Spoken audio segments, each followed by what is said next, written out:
j'ai listé 7 points, effectivement, de ce que j'ai observé des experts APM qui réussissaient, comment ils s'y prenaient, qu'est-ce qu'ils faisaient, quels étaient leurs petits trucs ou grands trucs. Je précise que ce que je vais dire vaut pour les clubs APM qui a un contexte un peu différent d'une conférence devant 200 personnes, telle que certains la pratiquent. Donc l'APM, c'est 15-20 dirigeants d'entreprise pour une durée de 6 heures. Et les personnes qui viennent faire les experts à l'APM ont tendance à dire que c'est un public plus difficile, ou en tout cas c'est un exercice assez exigeant, parce que ça va durer 6 heures et non pas une conférence d'1 heure, d'1 heure et demie, et parce qu'ils sont pas très nombreux, donc il y a une interaction qui peut tourner à la contestation.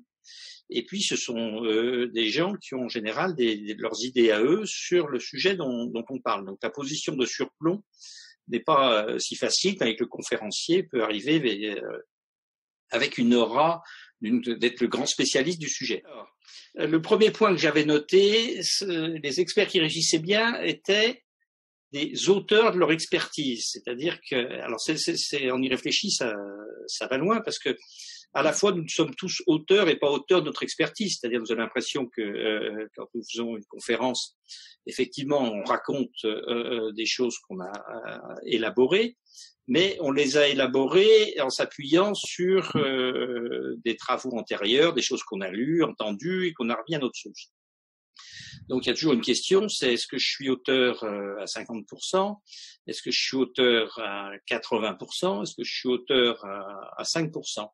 En tout cas, les gens qui arrivaient pour réciter l'expertise d'un autre risquaient de se faire condamner. Je pense qu'il y avait un grand conférencier dans les années 80-90 sur la motivation, qui s'appelait, je sais plus, mais vous en avez tous entendu parler, et il avait créé une boîte où, en fait, il y avait un centre de consultants qui reproduisait mot à mot exactement son discours, y compris les blagues, les métaphores, etc. Bon.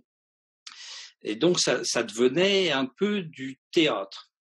Alors, il est vrai, j'ai remarqué ça en tant qu'auteur de théâtre, qu'on a toujours tendance à identifier la personne qui parle à l'auteur. C'est assez frappant. Des fois, après la pièce de théâtre, il y a des gens qui ont des questions à poser sur le texte. Je suis là, je suis l'auteur, je suis avec un comédien, et il pose la question au comédien, mais qu'est-ce que vous avez voulu dire quand vous avez dit ça?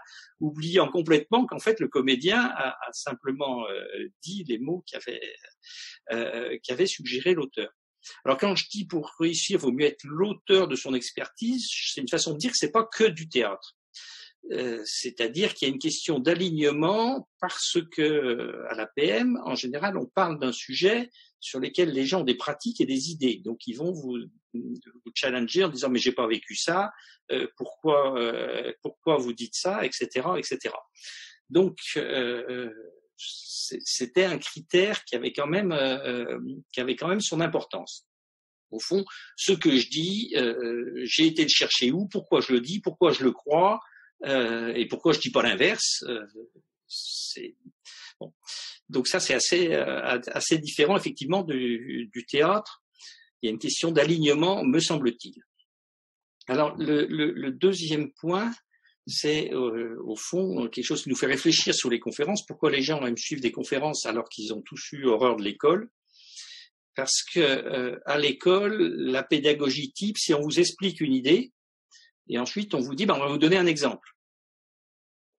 Or, ça marche pas très bien parce que en fait, il me semble, une conviction que j'ai, que nous avons la capacité de nous intéresser à une idée si on voit à quoi elle est reliée à la réalité et à notre expérience. Et donc, j'avais vu des intervenants qui arrivaient à faire passer, il y avait un type extraordinaire, Marc de la Chapelle, des concepts plutôt arides de stratégie financière, et il commençait toujours par attendez, il faut que je vous raconte une histoire. Alors en 1962, il y avait un Grec, d'ailleurs, il s'appelait comme ceci, comme cela, et il vous racontait toute une histoire, et ça illustrait en fait son concept de stratégie financière. Ça avait deux intérêts pédagogiques, c'est que il captait son auditoire, tandis que s'il vous explique que je vais vous apprendre le principe de décision fondée sur l'intensité capitalistique en stratégie financière, vous risquez avec cette phrase de perdre 90% de votre public, c'est que si vous dites ce petit grec qui était malin en 1962 qui a fait tel truc, vous visualisez, vous incarnez. Donc, et en fait, j'avais observé qu'on se souvenait de l'idée parce qu'on se souvenait de l'histoire. Ah oui, l'histoire du grec qui, machin truc. Et donc, ah oui, mais ça voulait dire quoi? Et j'ai observé ça parfois dans les conférences, les gens me disent après, ah mais quand je les revois 6 mois après, oui, vous aviez raconté cette histoire, et ils se souviennent de l'histoire. Ah oui, mais qu'est-ce qu'elle voulait dire cette histoire? Et l'idée vient ensuite. Bon, j'en ai tiré, moi, une petite idée, c'est que l'esprit humain va plutôt de la situation à l'idée que de l'idée à la situation. Et que c'est une des raisons pour laquelle la pédagogie de l'école est considérée comme peu performante et peu intéressante. La plupart des gens ont le souvenir de s'être beaucoup ennuyés à l'école parce que, au fond, à l'école, les profs nous parlent de trucs dont on se demande en quoi ils nous concernent. Ce matin, j'étais avec une directrice commerciale qui me parlait des gilets jaunes et je lui ai dit bah oui, bah c'est comme le 6 février 34. Elle me dit mais qu'est-ce qui s'est passé ce juillet 34? Je lui ai raconté, elle m'a dit mais c'est incroyable cette histoire, j'en avais jamais entendu parler, etc. Et bon, voilà. Alors, il y a un autre aspect. Ça, c'est le 3e point. Vous pouvez m'interrompre, hein, parce que tout ceci, je ne vous le dis pas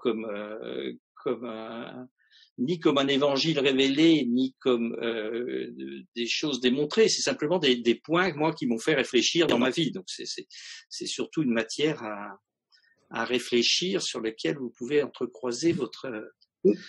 Éventuellement, oui. Bruno, éventuellement, tu peux faire une pause après chaque point si on a des questions à poser, ce qui permet de reprendre ton souffle. Oui. Merci, monsieur l'honorable animateur. Alors, sur le point 1 ou le point 2, déjà, il y a sûrement des remarques. Ben moi, sur le point 2, je ne sais pas si vous m'entendez. Je suis à l'étranger. Vous m'entendez? Oui. Eh bien, moi, j'ai trouvé remarquable ta petite vidéo HSC où tu parles de Kennedy. Et quand Kennedy sort à un moment donné, je crois que c'est au moment de la Belle et Cochon, il sort de la salle et son frère lui dit « Mais qu'est-ce que tu vas faire ?» Et Kennedy dit à Bob « Maintenant, je vais décider. » Oui. Voilà. Eh bien, je me souviens très bien de cela à cause de ton temps sur la prise de décision. Donc, ça veut dire que tu l'appliques vraiment. Et je crois que c'est la formule de Dale Carnegie. Il appelle la formule magique. Il dit « Commencez par prendre une anecdote. Ensuite, vous démontez le mécanisme et vous ouvrez vers la situation générale. » Et moi, ça me va très, très bien. Je te dis bravo parce que je l'appliquais, mais sans en avoir vraiment conscience. Et je me souviens que, en ce qui te concerne, les choses dont je me souviens, c'est les choses où tu pratiquais ça. Voilà. Ouais. Ce qui veut, par corollaire, dire que tu es l'auteur de ta propre expertise, puisque tu l'as appliqué toi-même, ce que tu fais. Oui, donc moi, je suis de toute façon un bricoleur. De toute façon, je pense qu'un bon livre ne m'apporte que quelque chose à partir du moment où je l'ai vécu. Je vais d'abord par les pyramides, et quand je lis après un livre sur les pyramides, ça me parle. Tout ce que j'ai vécu de Boris Cyrulnik, machin, tout ça, eh ben, je l'avais déjà vécu, et du coup, ça met en mots ce que j'ai. Je pense que c'est pareil. Donc, il faut qu'on soit des hommes de situation au départ. Je pense que c'est ça l'idée. En tout cas, moi, j'adhère totalement. Donc, Kennedy, après la paix des cochons, réunit ses conseillers et leur dit « Cette opération a été un désastre. Vous me l'avez tous conseillé. Je suis donc entièrement responsable. Je n'avais qu'à pas vous écouter. » Et par cette phrase, il définit ce que c'est, selon lui, un leader, un décideur. Et c'est quand même une histoire, effectivement, pas du tout ordinaire. C'est ça qui t'avait frappé, Bernard? Ouais. Et tu le mets très bien en image avec une slide. Et cette image m'a fixé ton idée. Et je la reprends souvent à mon propre compte, en te citant, mais voilà, je la reprends. Voilà. Jean-Luc, tu voulais parler. Je voulais dire bonsoir aussi. Non, je suis agité seulement, mais je ne voulais pas parler encore. Je suis passionné par ce qu'il fait. Et évidemment, je souscris au fait d'aller de la situation à l'idée et surtout de partir d'être l'auteur de son expertise. Je n'imagine même pas qu'on puisse faire autrement. Alors, faire du plein avec du vide et du vide avec du plein. Bon, au fond, nous sommes des intervenants et nous sommes pleins de nos croyances, de ce que nous avons élaboré, qui est souvent le parcours d'une vie. Malheureusement, les gens qui sont trop pleins de leurs trucs sont un peu casse-pieds. Et donc, souvent, l'intervenant efficace va déguiser son plein en vide. C'est-à-dire, au début, va faire croire que maïeutique, j'en sais pas tant que ça, et laisser l'autre venir. Alors, je fusionne le point 3 et le point 4, la question du mondain et du militant. Le militant, c'est quelqu'un qui a un texte, qui a une croyance, qui a des convictions, qu'il veut faire passer. Et évidemment, il ennuie tout le monde. Le summum étant le témoin de Jéhovah, parce que finalement, son plein vient heurter le mien. Donc, je suis pas d'accord avec lui, c'est pas comme ça qu'il faut raisonner, machin truc, et donc j'ai tendance à le fuir. Et donc, le problème du militant, c'est qu'il fait du vide avec du plein. La posture opposée, c'est celle du mondain. Quel est l'objectif du mondain? C'est que tout le monde le trouve sympathique et d'avoir du monde autour de lui. Et pour ça, sa stratégie n'est pas la seule possible, mais c'est d'avoir un discours vide. Ah, salut, comment ça va? Ça me fait plaisir de te voir. C'est tellement sympa d'être ici. Tout va bien, tout se passe bien. Bon, voilà, j'enchaîne les phrases vides, absolument sans contenu. Et quand je repars, on se dit, ah, qu'est-ce qu'il est sympa, il m'a dit qu'il était content de me voir, machin, truc, etc. Bref, le posture du mondain peut être de faire du plein avec du vide. Nous, au fond, notre objectif, c'est pas du tout de faire du plein avec du vide.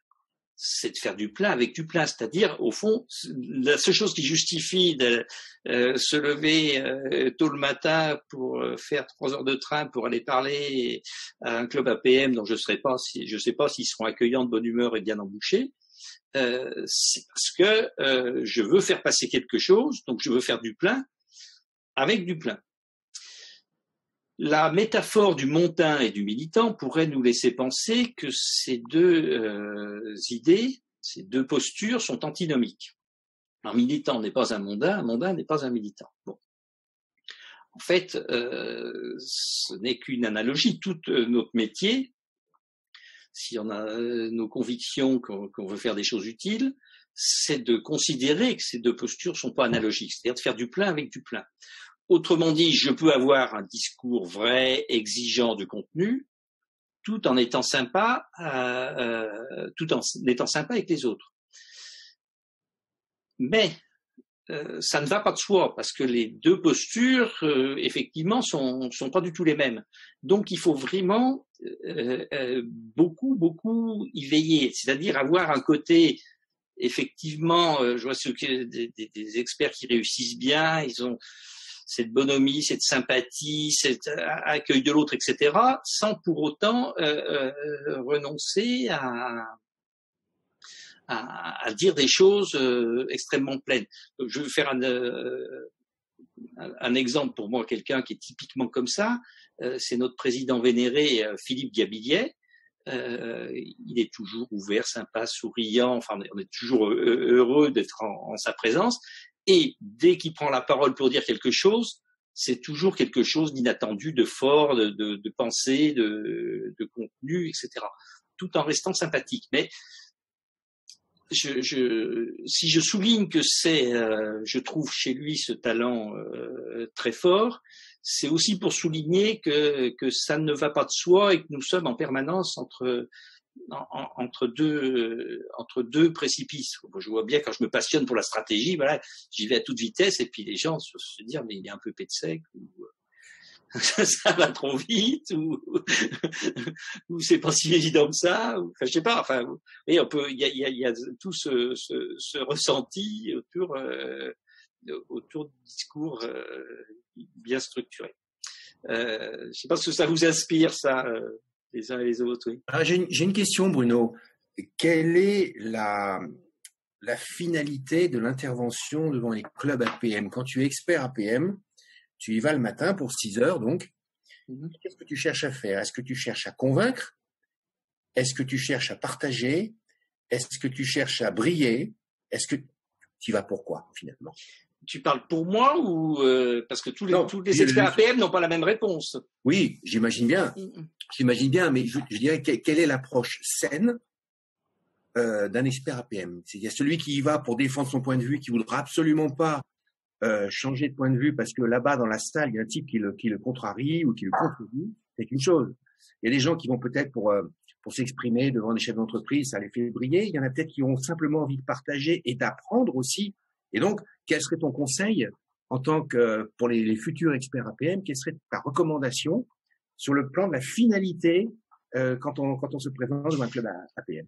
Alors, c'est une question très difficile qui renvoie à nos convictions, sans doute à des convictions personnelles. Bon, ce que je constate, c'est que, alors, à l'APM, donc j'ai vu, je dis 700 experts, mais quand je les ai vus, en général, c'est que j'étais animateur du club ou auditeur envoyé par la centralité. Ce que je constate, c'est qu'il y a un certain nombre d'experts, d'intervenants qui me rappellent après pour savoir s'ils ont eu une bonne note. Donc l'expert, il est venu pour avoir une bonne note, c'est-à-dire qu'il a une espèce d'angoisse et que son baromètre, c'est est-ce que les gens étaient contents. C'est un objectif, mais c'est un objectif qui pourrait faire pencher du côté du mondain plutôt que du militant. Donc, moi, mon conseil, c'est OK, soyez sympa, soyez mondain, etc. Mais vous venez parce que vous avez un truc à dire que les gens, qui n'est pas évident pour eux. Vous devez apporter quelque chose d'original, quelque chose d'inattendu. Et pour moi, c'est très fort, c'est-à-dire que si j'interviens en stratégie, c'est parce que je suis convaincu que 50% de la performance de l'entreprise, c'est la stratégie. Or, APM s'appelle le progrès des entreprises. Donc, je suis convaincu que si on veut faire progresser les entreprises, il faut que les chefs à l'APM, on fasse 50% de stratégie pendant le temps. Ça, c'est une conviction forte. C'est pas le sujet le plus facile, toi. Donc, c'est une conviction forte qui va au-delà de savoir si les gens seront contents ou pas contents, s'ils vont passer un bon moment ou pas, parce que bon. Donc, mon conseil, c'est que à l'APM, vous êtes face à des gens qui ont vu beaucoup d'experts, souvent, qui sont pas des puceaux sur des sujets, c'est-à-dire qu'ils ont des pratiques, ils ont des idées, ils ont des expériences, et parfois ils n'en ont peut-être pas tant que ça, mais ils pensent qu'ils en ont. Donc, on va pas les amuser avec un tour de piste un peu banal, genre les formations à la communication qu'on fait dans les séminaires de grosses boîtes. Donc, posez-vous la question, si vous allez à l'APM, j'ai 15 chefs d'entreprise, c'est des gens qui sont venus m'écouter alors qu'ils avaient au moins 12 bonnes raisons de ne pas venir et de choses urgentes à faire. Donc ça, c'est respectable. C'est qu'ils ont pris ce temps-là alors qu'ils ont tous 12 bonnes raisons de faire autre chose. Donc ça, c'est respectable. Donc ce que je leur dois, c'est vraiment de leur donner quelque chose qui va les nourrir au-delà des banalités qu'on entend partout.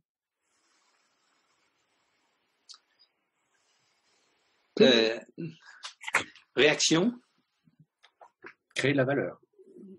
Oui, créer de la valeur pour un public qui n'est pas un public de débutants. Hein. Oui. Autre. Non, je pense que tu m'entends, Bruno? Oui. D'accord. Je pense que c'est intéressant le concept de mondain militant. C'est là où c'est très très délicat parce que la différence entre être militant et convaincu. Parce que moi, par exemple, je sais qu'il y a des choses dont je suis convaincu, sur le charisme, par exemple, qui est mon périmètre. Et il y a des gens, des fois, qui disent ouais, je suis pas tout à fait d'accord. Alors là, c'est quoi le militant et c'est quoi le convaincu? Le militant, c'est moi, je sais que je connais des gens, ils sont militants, ça m'énerve, mais militants, je dis n'importe quoi sur le développement durable, tout ça. Enfin, on peut pas discuter. De toute façon, ils sont militants, donc alors nous, jusqu'où est-ce qu'on doit aller en écoutant, en dialoguant? C'est pour ça que le mot militant, j'essayais je prends plein de notes là pour essayer de bien comprendre ce que tu veux dire. Oui, ce que je veux dire, c'est que le militant, comme tu viens de le souligner, n'est pas une posture efficace, parce que ça fait le vide. Et effectivement, ça peut se sentir dans la gestion de la contradiction. Mm-hmm. Bon, alors ça m'amène au point 6, je reviendrai au point 5, mais la gestion des contradictions, j'appelle ça maîtriser les cadres d'interprétation. Effectivement, on a tous vécu ça, qui vous dit, je suis pas d'accord pour telle et telle raison. Alors, des fois, c'est simplement pour vous embêter, etc. Bon, ça, c'est de l'ordre du personnel ou de l'émotionnel, c'est autre chose. Mais ce qui est intéressant, et c'est là où on voit l'expertise, c'est je suis pas d'accord pour telle et telle raison. Et c'est de replacer ça dans des contextes qui font appel à certains postulats. C'est-à-dire que, effectivement, s'il s'agit de sujets qui touchent à la morale, si je pars des postulats kantiens, ça va donner ceci ou cela, mais si je pars des postulats spinoziens, ça va donner autre chose, et c'est cette capacité à expliciter les postulats et dire, vous voyez, en fait, c'est pas que nous ne sommes pas d'accord, c'est que nous ne sommes pas tout à fait partie des postulats, et aider les gens à voir quels sont les postulats, les sous-jacents de ce qu'ils affirment. Et là, on les élève, parce que, en fait, qu'on soit d'accord ou pas d'accord, entre guillemets, je m'en fous. Enfin, ce qu'il faut bien voir, c'est que ce qui est intéressant, c'est de sortir de la posture de l'ego. La posture de l'ego, c'est je veux avoir raison. Donc, si le débat, je suis face à quelqu'un, après il n'est pas d'accord, etc. Bon, si le sujet des débats, c'est de savoir qui a raison, qui va sortir avec un ego flatté, enfin, en résumé, comme on disait autrefois, qui a la plus longue, ça n'a aucun intérêt. C'est pas ça l'enjeu. Passez-moi la métaphore. Bon, l'enjeu n'est pas du tout là. Enfin, je veux dire, on n'avance pas dans le débat là-dessus. On avance si on comprend au fond quelles sont les différences de postulats et de raisonnement qui fondent ce désaccord. Parce que là, je vais grandir en liberté parce que je vais élargir ma façon de penser. Donc, en fait, ça pour moi, c'est une des grandes qualités d'un bon intervenant, d'un bon expert, c'est qu'il ait suffisamment de culture pour expliciter les cadres d'interprétation. Et c'est-à-dire, au fond, méta-communiquer sur son expertise. Bien. Alors, distinguer les cadres des situations, c'est quelque chose qui n'est pas très facile. Et en fait, il y a un mécanisme qui permet de le faire, qui nous entraîne à le faire. Et j'ai remarqué que les experts qui avaient ce mécanisme, c'était quand même d'une grande aide. C'est le mécanisme de l'humour. En fait, c'est quoi une blague ? On fait une blague bien construite, on vous raconte une histoire et dans la chute, on vous donne une autre interprétation de l'histoire. Mais la réalité n'a pas changé. Si je prends l'exemple, la phrase de Tristan Bernard. J'adore le travail. Je peux regarder quelqu'un travailler pendant des heures. D'accord ? La deuxième partie n'affirme pas la première. Elle le met dans un autre cadre. Et notez bien que ce deuxième cadre, pourquoi ça fait un effet comique ? Parce qu'il n'est pas illogique, simplement il ne s'applique pas d'habitude à cette situation. C'est-à-dire, si je dis « j'adore la sculpture, je peux regarder la sculpture pendant des heures », c'est parfaitement logique. Donc le cadre d'interprétation que je donne dans la deuxième partie n'est pas un cadre absurde ou illogique, simplement je l'ai sorti de son contexte habituel pour l'appliquer à autre chose. Ce mécanisme-là, c'est le mécanisme de la créativité. La créativité, c'est dissocier le cadre de pensée de la situation. Alors, il y a un exemple célèbre, c'est comment Gutenberg a inventé l'imprimerie. En fait, il cherchait à à imprimer avec des caractères mobiles, mais il n'arrive pas à pressurer assez. Donc, il n'en pouvait plus, ça faisait des années qu'il cherchait, il ne trouvait pas. Et un jour, il a dit, bon, j'en ai marre, je prends des vacances. Et il est parti en vacances à la campagne, c'est les vendanges. Et là, il voit le pressoir à raisin. Et tout d'un coup, il voit son pressoir appuyé sur les caractères mobiles. Donc, il prend le pressoir à raisin, il le sort du contexte de la vinification et il va le mettre dans le contexte de l'imprimerie. Et c'est pour ça qu'il est le premier à faire des livres imprimés, ça marche. L'idée des caractères mobiles, on l'avait depuis longtemps, mais c'est comment je mettais une pression suffisante pour que ça imprime. Donc ça, la créativité, c'est souvent ça. C'est dissocier le cadre de pensée de la situation qu'elle s'applique. Alors il y a multiples exemples. C'est comme ça que Pasteur a inventé la vaccination, qui était connue depuis un siècle pour la variole, mais personne n'avait isolé le principe de la variole pour l'appliquer à d'autres maladies, à la rage en l'occurrence. Et le principe de la variole, il a été inventé la vaccination contre la variole, il a été inventée au XVIIIe siècle. La transposition dans le cadre d'autres maladies, ça a été inventé un siècle plus tard. Il a fallu un siècle pour qu'on pense ça. De même qu'il a fallu un siècle pour qu'on pense qu'on pouvait faire des métros sans wagons à Paris. Pourquoi? Parce que quand on a fait des métros, on a dit on va enterrer des trains.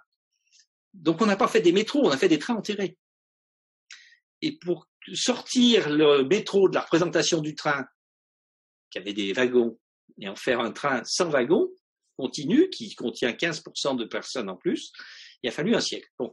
Donc, je trouve que les experts qui ont une vraie culture de leur sujet, qui savent ce qu'eux ils pensent, ils savent ce que pensent ceux qui ne sont pas d'accord, ils savent pourquoi ceux qui ne sont pas d'accord pensent qu'ils ne sont pas d'accord, quels sont les présupposés qu'il y a derrière, alors ceux-là, ils vous font vraiment grandir.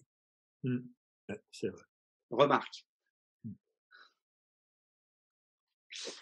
Bon, personne ne réagit? Non, mais tu as raison. Il n'y a pas à négocier. Hein. T'as raison. C'est l'histoire, tu connais Bernard, l'histoire du couple qui fait du camping sauvage. Non. Et ils arrivent à un endroit et la femme dit à son mari, ce paysage me laisse sans voix. Il dit, bon, on campe ici. Ah.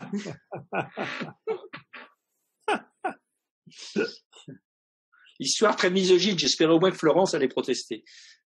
Ce que tu veux dire, si je le traduis en langage gilet jaune, c'est qu'en gros, il faut toujours avoir un ou deux exemples et contre-exemples sous le coude de quelqu'un de connu qui soit peut aller dans notre sens, soit éventuellement peut aller dans un autre sens pour appuyer, quoi, et resituer dans le contexte. C'est un petit peu ça, en fait. Moi, ce que je trouve intéressant dans mes sujets d'expertise, ce que je trouve intéressant, c'est d'essayer de comprendre pourquoi ceux qui ont des opinions à l'inverse des miennes, ils les ont. Quels sont leurs sous-jacents, leurs postulats? Pour être sûr que ce que je pense est bien fondé sur les postulats qui me vont. D'accord? Donc, en fait, j'ai remarqué que ça ne m'intéressait pas du tout de lire des gens avec qui je suis d'accord. Tous les jours, je lis les Échos. Alors, le mec, il commence, il faut réduire pour la réduction des dépenses de l'État.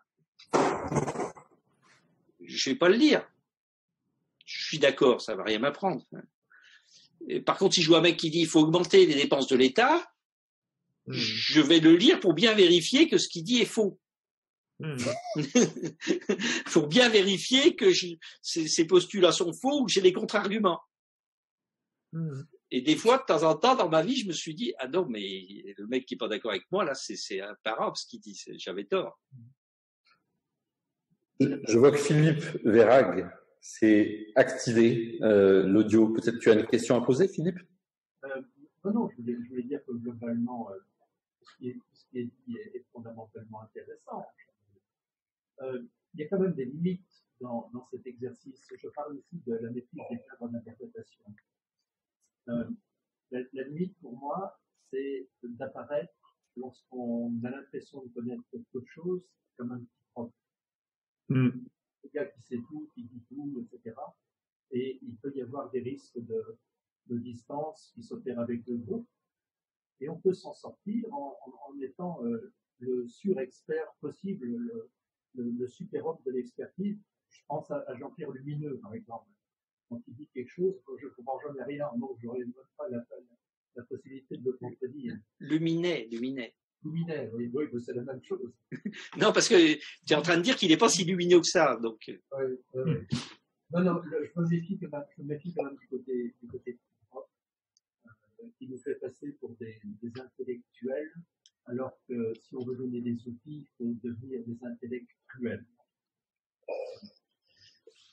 Alors, d'abord, je ne saisis pas pourquoi intellectuel serait un mot péjoratif.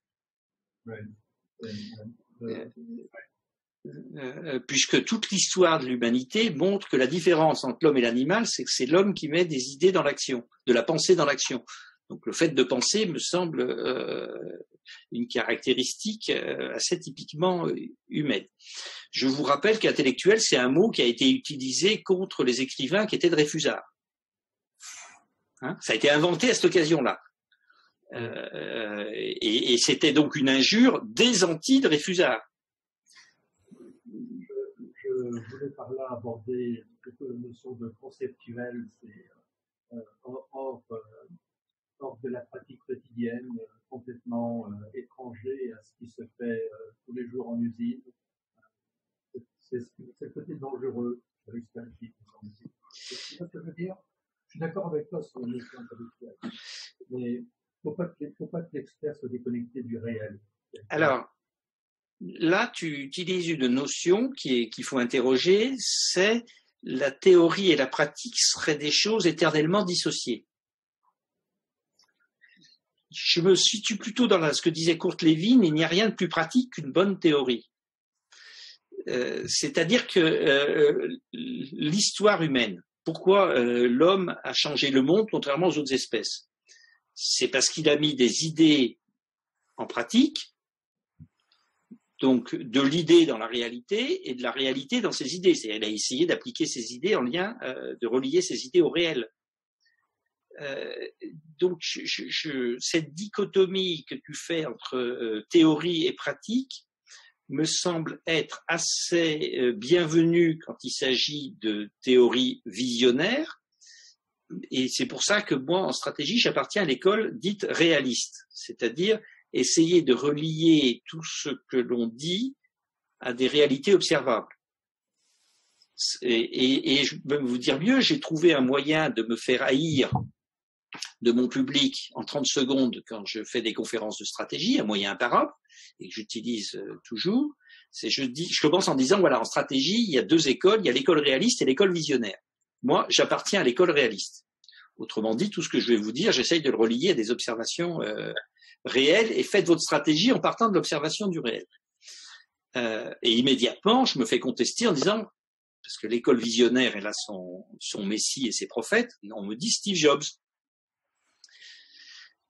Alors, ce que j'entends, c'est qu'effectivement, beaucoup de personnes regardent la théorie comme quelque chose qui est inspiré par des visions et qui est déconnecté du réel.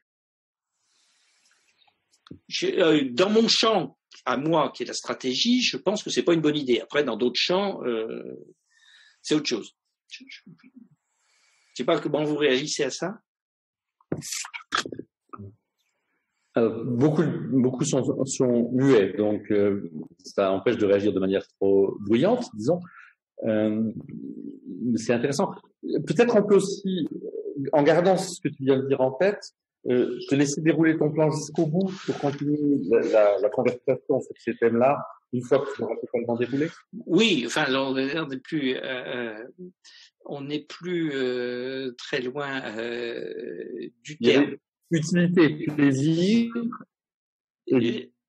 Voilà. Alors, en fait, dans le temps de l'autre, qui sont deux points qu'on n'a pas traités. Voilà. Alors, en fait, la question du plaisir, quand on regarde les évaluations, souvent les gens notent en fonction du plaisir. Le mec, il a été sympa, il nous a raconté des histoires drôles, on a bien mangé, etc. Et puis, quand on en parle un mois après, on s'aperçoit que le feedback est un peu différent. Ça peut être, on n'a rien retenu, ou il m'a dit tel truc qui fait que je l'ai mis en pratique, etc. Enfin, on est plus dans l'utilité. Alors là aussi, je pense que qu'il faut pas essayer de dissocier les choses. les grands experts, effectivement, ils gèrent cette question du plaisir. Savent que notre cerveau, toutes les 40 secondes, va avoir tendance à s'échapper. Toutes les 10 minutes, il faut lui donner une récompense sous forme d'une blague. Notre cerveau est finalement un assez mauvais apprenant. Enfin, qui a tendance à s'échapper et qui a besoin, et qui est quand même assez gouverné par le principe de plaisir. Je veux dire, quand on fait notre to-do list tous les matins, il y a des choses qui nous font chier, des choses qui nous font plaisir. On commence par ce qui nous fait plaisir, et comme par hasard, le soir, le truc qu'on n'a pas fait, c'est celui qui nous emmerdait. Enfin, on connaît tous le fonctionnement du principe de plaisir qui nous fait hiérarchiser les choses et les actions. Donc, je crois qu'on ne peut pas s'abstraire de cette idée de donner du plaisir. Mais là où moi je sens un piège, c'est l'expert qui dit comme je veux donner du plaisir, je vais m'abstraire de donner des choses utiles, exigeantes, etc. Je pense que le grand conférencier, Yves, tu as des pratiques, quoi. Toutes les 10 minutes, il fait en sorte que les gens rigolent ou aient un vrai moment de plaisir. Mais entre-temps, on va quand même leur faire passer ce qui va mettre du temps de cerveau disponible pour leur donner des choses qui leur seront utiles. Enfin, je sais pas si c'est ce que tu fais. Enfin, j'ai vu des conférences de toi en vidéo. C'est un peu structuré comme ça, non? Ouais. Alors, pendant que tu parlais, Bruno, j'ai fait un petit crowbar pour synthétiser ta pensée, et ça rejoint un truc que moi auquel je suis attentif. J'espère que est-ce que vous pouvez voir là ce document? Peut-être que je le recule un peu. En fait, c'est une espèce de mapping dans l'école de commerce où on a ici en haut, côté plus, la bonne maîtrise du contenu. Tu disais être l'auteur de son expertise, faire passer un message à contenu à forte valeur ajoutée. Et puis ici en bas, au contraire, on a des gens qui maîtrisent pas très bien leur contenu, soit parce qu'ils l'ont copié, soit parce qu'ils l'ont lu le matin même dans un bouquin. Et puis, le deuxième axe, c'est l'axe de la forme, c'est-à-dire faible sur la forme, sur le côté animation, ou au contraire, très bon sur la forme, l'animation, le plaisir, comme tu viens de l'évoquer, l'humour, le rythme, etc. Et moi, j'étais très vigilant à ça parce que j'ai pas 700 animations APM à mon compteur, mais j'ai quand même 250 animations germes à mon compteur. Et si on reprend ce mapping en essayant de qualifier en gros les 4 personnages qui peuvent prendre la parole devant nous, eh bien on a celui qui peut être très très bon au niveau du contenu, mais pas très bon au niveau de la forme, qui va nous casser les pieds. Et quand c'est une conférence, ça dure 1 heure, on peut supporter, mais si c'est une journée germe ou une journée APM, ça devient vraiment pénible. Après, on a ici celui qui... Comment tu l'as appelé, le raseur. Le raseur, oui. Donc Bruno, tu peux arrêter le partage d'écran, comme ça on pourra voir en grand le schéma de... Arrête le partage d'écran simplement. Alors que je sais plus comment je fais, mais enfin j'ai trouvé. Celui qui est effectivement, comme tu disais tout à l'heure, il maîtrise pas très très bien son sujet, mais en tout cas il est sympa, il est rigolo, il a de l'humour, il fait passer les messages avec beaucoup d'enthousiasme, etc. Celui-là, je l'ai appelé le baratineur. Et puis, il y a celui qui ne maîtrise ni le fond ni la forme. Ça, c'est évidemment une erreur. Il n'est pas à sa place. Et en fait, la position à laquelle chacun d'entre nous devrait être en permanence attentif, vigilant, c'est d'être à la fois bon sur le contenu, la bonne maîtrise du contenu, du message, de savoir faire passer du fond, et puis le côté forme, animation, plaisir, humour, rythme, qui fait que la conférence ou la journée germe ou la journée APM, on a vraiment le sentiment qu'elle est portée par un animateur, par un intervenant, par quelqu'un qui a à la fois le plaisir de partager son contenu et une certaine dynamique qui entraîne le groupe avec lui. Merci Yves. Cette formalisation. Alors, effectivement, simplement, ce que je voulais dire, c'est nous n'avons pas la propriété de l'attention de l'autre. On n'en a pas la maîtrise. Il ne la donne que s'il veut bien. Et dans les conditions pour qu'il la donne, à tout moment, l'esprit peut s'échapper, voyager, etc. Et il manque pas de le faire très souvent. Et il le veut bien. En tout cas, je pense qu'il y a cette nécessité qu'en continu, je me sente bien et qu'il y ait ces moments de plaisir d'une façon ou d'une autre. Je précise que ce point, je l'ai beaucoup systématisé au théâtre. Alors, Bruno, il y a Jean-Luc qui voudrait intervenir. Je voudrais, Bruno, que tu nous expliques plusieurs choses autour de cette notion de plaisir. Si je comprends bien, il y a le plaisir de celui qui apporte, qui va partager en étant l'auteur de sa propre expérience, enfin son histoire en quelque sorte, et puis il y a le plaisir de celui qui va écouter. Je voudrais savoir, dans les clubs APM, dès l'instant où on rencontre des gens qui ont déjà, entre guillemets, beaucoup vécu, qui ont quelques heures de vol et beaucoup d'expérience, où trouvent-ils leur plaisir à écouter quelque chose sur lequel ils ont déjà soit une expertise, soit un avis tranché. Forcément, s'ils viennent, c'est qu'ils ont un levier, une motivation quelconque qui fait que, ils vont venir écouter tel ou tel expert APM. Donc, il y a deux choses. Il y a d'un côté les experts APM qui prennent plaisir, j'imagine, à partager, sinon il faut être masochiste. Et il y a de l'autre côté les gens qui connaissent déjà pas mal de choses et qui prennent plaisir à écouter. Je voudrais qu'on puisse identifier, au travers de ton expérience, quels sont les leviers communs aux deux pour qu'on puisse réaliser une bonne prestation. Alors là, je vais faire mon expérience, appel à mon expérience, non pas d'expert APM, mais d'animateur de club. Il se trouve que j'anime un club APM depuis décembre 91, le même, tous les mois. Et je me pose souvent cette question, mais pourquoi ils viennent ? Pourquoi ils viennent ? Ils sont tous de bonne raison. Alors, quand je les interroge, d'abord, ils me disent non, mais c'est une drogue dure. On peut pas s'en passer. Ils me disent qu'au moment où ils sont partis, ils avaient 10 urgences, mais que rater le club APM, non, ça, c'était vraiment pas possible. Donc, ce qu'ils expriment, c'est effectivement un principe de plaisir. Ils viennent, ils ont de bonnes raisons de pas venir, et donc ils ont aussi des raisons de venir, mais en plus de la raison, il faut qu'il y ait ce déclencheur. On va passer un bon après-midi. Alors, qu'est-ce qu'il fait qu'ils passent un bon après-midi ? Effectivement, c'est pas tellement l'utilité. Oui, ils vont apprendre des trucs, mais ça, qui leur serviront. Mais ça, quand ils décident de venir, ils le savent pas encore. Ils le découvrent le lendemain. Alors, il y a rien d'original dans ce que je vais dire. Ils viennent parce qu'ils vont retrouver des copains.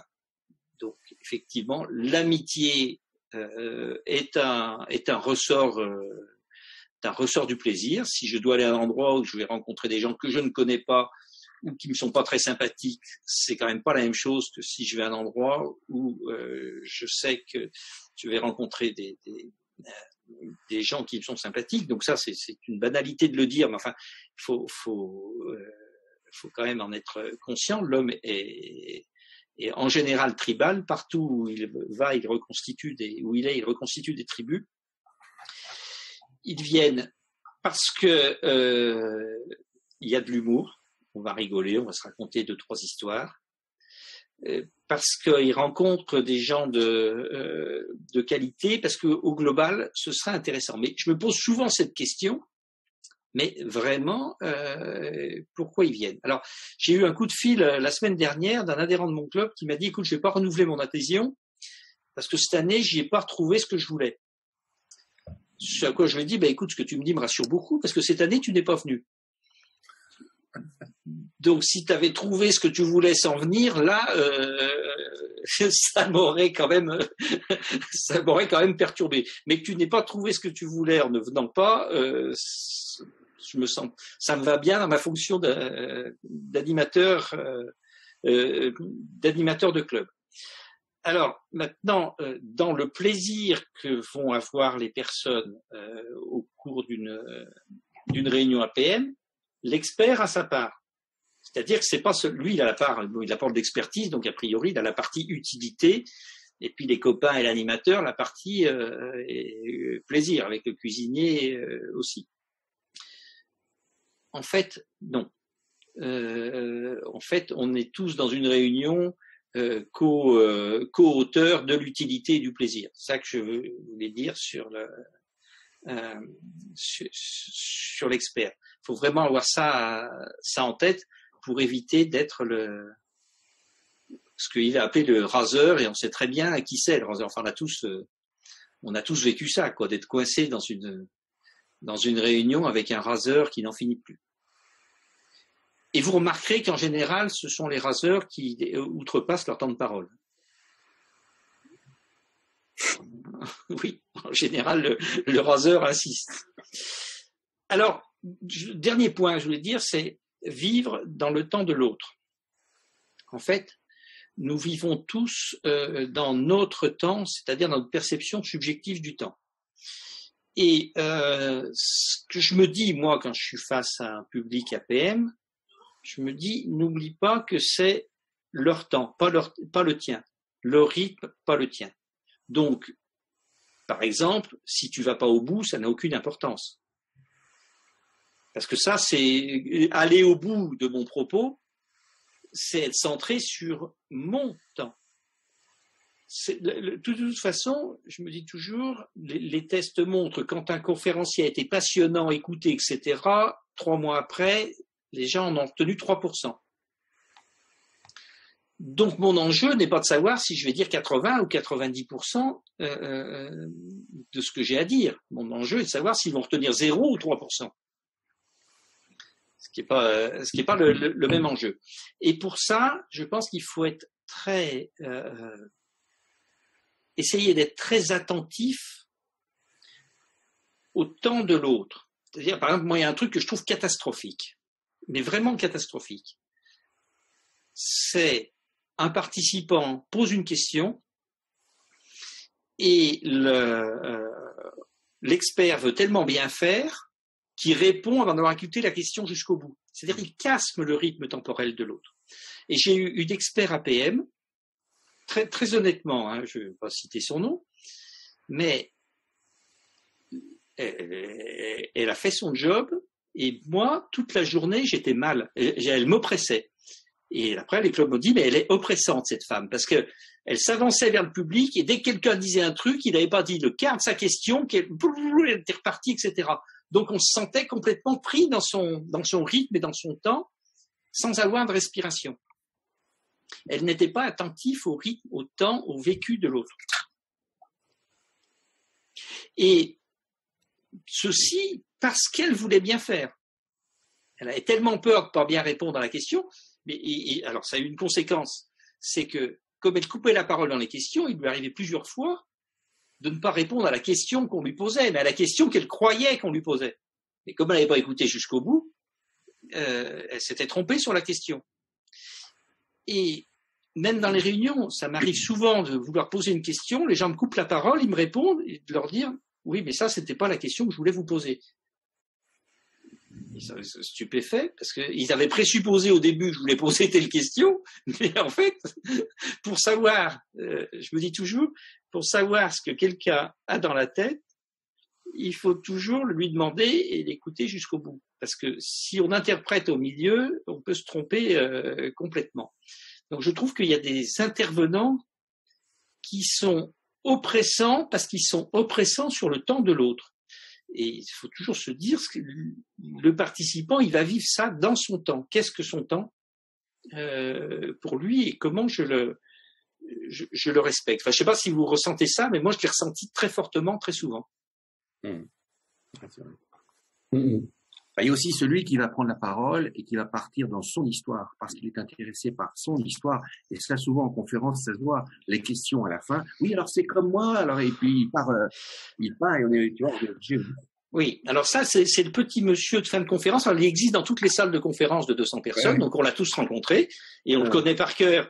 C'est à la fin, le gars, il dit bon, mais j'ai une petite question, mais avant, il faut que je vous explique. Et en fait, le gars, il n'a pas compris pourquoi c'était pas lui le conférencier, parce qu'il se considère comme plus qualifié pour parler du sujet. Donc, il commence sa propre conférence, qui est en général banale et sans intérêt. Bon, ça, c'est le problème de la gestion des questions dans les conférences de 200 personnes, qui est encore un autre sujet de ce dont on parle. Mais ce raseur-là, on le connaît tous, il est dans chaque salle, de toute façon. Non? Il est sans doute en chacun d'entre nous aussi. Oui. Ah oui, tu crois? Ouais, je crois. Je pense que le point extrêmement important, c'est rentrer dans le temps de l'autre. C'est-à-dire qu'il y a des groupes, par exemple, ils sont très à cheval sur le fait de finir, mettons, à 17h30. Le matin, ils sont pas à 5 minutes près si le café est pas fini. Mais alors, quand c'est 17h31, c'est comme si c'était une attaque à main armée. Et là, tu as 1000% raison. Et moi, qui suis très nouveau à l'APM, je pensais que quelque part, j'étais investi de faire mon programme, enfin tout le programme, et que je volais si je faisais pas tout. Si je peux me permettre aussi, juste, je vais juste pendant que j'ai la connexion, il y a une chose que moi j'ai remarqué, et pourquoi ils viennent, parce que c'est le truc d'avant que tu as dit. Je pense que ces gens-là, en fait, c'est une méditation. C'est-à-dire que, quel que soit le sujet, les trois quarts ne connaissent même pas le sujet. Et qu'est-ce que c'est que méditer au sens occidental? C'est au fond ne plus être dans ce que Lévi-Strauss appelle la corvée. C'est-à-dire qu'ils sont là, ils posent leur téléphone et puis ils ont un sujet. Alors bien sûr qu'ils le connaissent déjà, mais le fait que ensemble on puisse mutualiser une réflexion, bah déjà ils aiment ça. Et souvent j'avais des soirées, je sais plus à quel cinéma dans Paris, animé par un philosophe. Et en fait, quand on demande aux gens qu'est-ce que vous avez retenu, qu'est-ce qui vous a plu, c'est le seul fait d'avoir partagé, peu importe la réponse. Le fait d'avoir partagé sur qu'est-ce que c'est qu'une réunion réussie, qu'est-ce que c'est ça qu'ils aiment, parce qu'au fond, ils ont même plus le temps de se poser la question. Voilà. Et la deuxième chose, c'est rentrer dans leur temps. Tu as 1000% raison. Oui, de toute façon, ce que tu n'as pas dit, c'est un vrai programme, ils s'en foutent, ils ne le savent pas. Eux, le temps de l'autre, l'interlocuteur, il est avec ce que tu as dit. Ce que tu n'as pas dit, il s'en fout. Peut-être on peut ouvrir les questions de manière un petit peu plus large maintenant. Et si vous avez des commentaires, des questions, des commentaires, oui. Et ça provoque quelque chose chez vous. La parole est ouverte. Il faut vous démuter avant, par contre. Alors, moi, je voulais remercier Bruno parce qu'effectivement, son intervention est intéressante. Et en même temps, nous sommes réunis sous l'égide de l'AFAS, qui est donc une association de conférenciers. Donc, ce qui est vrai pour une intervention APM ou une intervention GERM qui se déroule sur plusieurs heures, parfois une journée complète, n'est pas toujours vrai dans le cadre d'une conférence où on a parfois moins d'une heure, quand c'est davantage, on est plus tranquille, quelquefois on a moins d'une heure, et il s'agit de faire passer avec assez peu d'interaction des messages impactants. Et donc, rentrer dans le temps de l'autre à l'occasion d'une conférence, ça me paraît assez difficile à faire. Je ne sais pas ce que tu en penses, Bruno. Oui, l'exercice est différent. Quand tu as 200 personnes, tu n'as pas d'appréciation directe du temps de l'autre. Tu as ce que tu imagines. Donc, effectivement, il faut te dire, est-ce que je dépasse pas mon temps de parole? Est-ce que, effectivement, je donne bien du plaisir pour que ce temps soit bien, etc. Donc, c'est une gestion, je dirais, du temps de l'autre, comme on dirait en stratégie, avec effet d'échelle. Et non pas avec segmentation fine. Mais je crois qu'il faut avoir ce souci de se dire, les gens qui sont en face de moi vivent dans leur temps, pas dans le mien. Ouais, alors moi j'ai été, je suis pas APM, mais je suis plutôt GERM. J'ai été animateur GERM pendant 15 ans. J'avais 3 groupes. J'ai 250 expériences en tant qu'animateur GERM, donc le local de l'État. Et j'ai été aussi intervenant pour GERM dans le réseau à plusieurs reprises. Donc on n'a pas tout à fait le même climat, je crois, à GERM qu'à l'APM. Il y a peut-être un petit peu plus de bienveillance et un peu moins de testostérone dans les groupes GERM. Mais il est clair que ce qui fait le succès d'un intervenant, ce qui fait qu'on va le mémoriser, on va garder un très bon souvenir de son passage, c'est bien évidemment ce que je montrais tout à l'heure, la maîtrise de son contenu et sa capacité à générer du plaisir, de l'enthousiasme, à générer un rythme, etc. Mais c'est aussi, je crois, quelque chose qui passe par l'appropriation, la mise en application concrète, c'est-à-dire des sous-groupes, des travaux personnels, des autodiagnostics, des moments de réflexion personnels ou en travaux dirigés. C'est ça qui fait que, à la fin de la journée, les gens ont le sentiment d'être plus intelligents que le matin, parce qu'ils ont été sous la houlette d'un intervenant qui est à la fois compétent et bienveillant. Merci Yves. Je crois que Bruno Marion aussi voulait commenter. Bruno. Bonsoir à tous. Merci Bruno. J'ai noté plusieurs idées qui vont m'être super utiles, soit qui m'ont déjà donné des idées d'application dans les conférences, soit qui, j'en suis sûr, vont le faire. J'avais une question double dans ton expérience, soit d'écoute des experts. Est-ce qu'il y a une ou deux entre guillemets conneries que tu te dis oh putain ça faudrait pas le faire en conférence dans un format plus court, et inversement est-ce qu'il y a un ou deux trucs que tu t'es dit ah ouais tiens ça marcherait bien en conférence? Alors les trucs effectivement qui vous permettent de vous rater à coup sûr. Donc c'est se mettre dans une posture d'ego, de surplomb. Donc c'est déjà l'expert qui commence pendant une demi-heure à expliquer tous ses titres, qu'il est PhD de ceci, etc. Et les gens s'en foutent. Et ça les met mal à l'aise, en disant mais pourquoi il prend du temps pour nous raconter tout ce qu'il a fait de merveilleux dans sa vie, tous ses diplômes, tout ça, au lieu de nous parler de son contenu. Bon, il y a quand même des sensibilités d'ego. Les patrons, ils sont patrons, donc ils n'aiment pas trop qu'on se mette en ego au-dessus d'eux. Peut-être à Germe, c'est différent. Le truc où on se rate à coup sûr, c'est effectivement de forcer le temps de l'autre, ce qui se manifeste souvent par une absence d'écoute. C'est-à-dire, en fait, qu'est-ce que nous voulons tous? C'est que les gens qui sont en face de nous soient attentifs. Moi, j'ai toujours été très frappé par ce merveilleux roman d'Alberto Moravia, L'attention. Je pense que l'attention est une idée très importante. Le secret, je ne sais pas si c'est le secret, mais un point important dans notre relation à l'autre, c'est quelle attention j'ai dans la situation. Donc, effectivement, les gens veulent pas qu'on leur coupe la parole, ils veulent pas qu'on les regarde pas. Enfin, au fond, quel est le deuxième besoin fondamental de l'être humain pour Hegel? C'est d'être reconnu en tant qu'être humain. Ce qu'on n'a pas à faire quand on est face à 200 personnes. On n'a pas à les reconnaître chacun comme être humain. Mais face à 12 personnes avec lesquelles on va passer 6 heures, ils veulent absolument qu'on les reconnaisse en tant qu'être humain. Donc celui qui ne le fait pas, il risque de se le prendre dans la figure. Alors maintenant, les trucs qui marchent bien, je vais raconter une histoire. Un jour vient un expert que certains d'entre vous connaissent peut-être, qui est d'ailleurs professeur d'université, qui s'appelle Olivier Badeau, sur le marketing. Bon, sujet pas trop sexy, gros bonhomme, baraqué, etc.